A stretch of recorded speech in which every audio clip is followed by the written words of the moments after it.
Hoy vamos a meternos de lleno a desgranar una perspectiva teológica muy concreta sobre el papel de María, tal y como la expone un sermón del canal Mensaje de Vida y Salvación. Vamos a ver cuáles son sus argumentos clave sin filtros.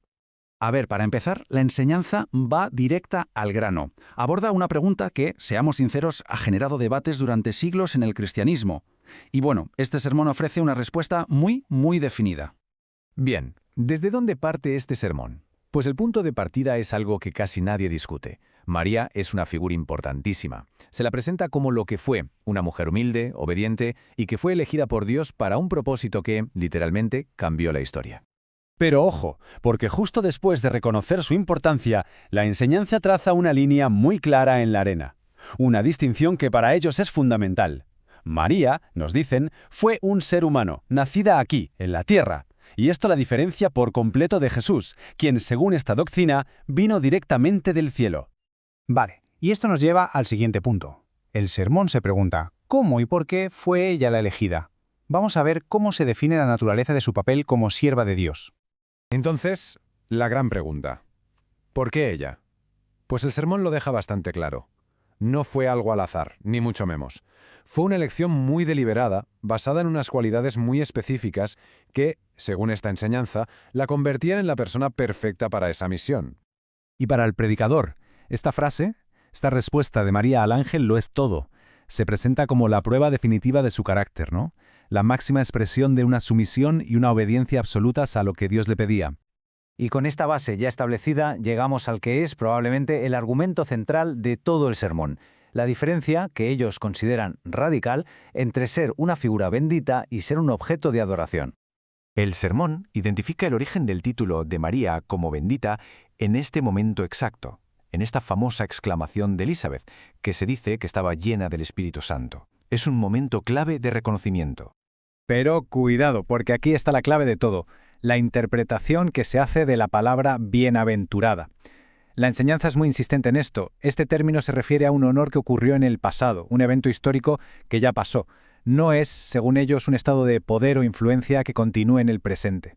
Y para rematar el argumento, el sermón da un giro y cita al propio Jesús. Sostiene que él mismo, de alguna manera, democratizó el concepto. Dijo que la verdadera bienaventuranza no era algo exclusivo, sino que estaba al alcance de cualquiera que escuchara y obedeciera la palabra de Dios. Y aquí lo tenemos, la distinción que lo sostiene todo. El sermón traza una frontera que considera totalmente infranqueable. Una cosa es honrar a María, reconocer su papel, y otra muy distinta es adorar. La adoración, se afirma de forma tajante, está reservada única y exclusivamente para Dios. ¡Claro! Esta distinción nos lleva de cabeza al siguiente punto teológico clave, y es la pregunta del millón. ¿Quién puede mediar entre la humanidad y Dios? En este punto, el sermón es categórico. No deja ningún lugar a la duda, ¿eh? La afirmación es directa. El papel de intercesor va ligado sí o sí al sacrificio en la cruz, y ese sacrificio, se nos dice, solo lo hizo Jesucristo. Y por si quedaba alguna duda para reforzar este argumento, la enseñanza recurre a las palabras que se atribuyen al propio Jesús. Se presentan como la declaración final y definitiva. El único camino para llegar a Dios Padre es a través de Él. Punto. Y para terminar, el foco se abre. El argumento sobre María sirve como trampolín para lanzar una advertencia mucho más amplia sobre una tendencia que el predicador ve como algo muy humano. La tesis de fondo del sermón es esta.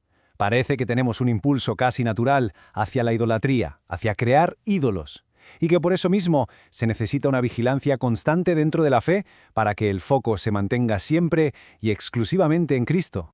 Y lo interesante es que esta advertencia se aplica a todo y a todos. No se trata solo de María. Se previene contra el hecho de poner en un pedestal a cualquier figura, sea un apóstol como Pedro, un profeta como Moisés, un ángel o incluso, ojo, líderes de iglesias de hoy en día.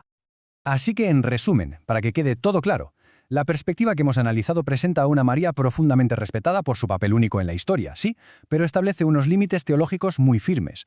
La adoración y la intercesión, según esta visión, pertenecen solo y exclusivamente a Dios y a Jesucristo.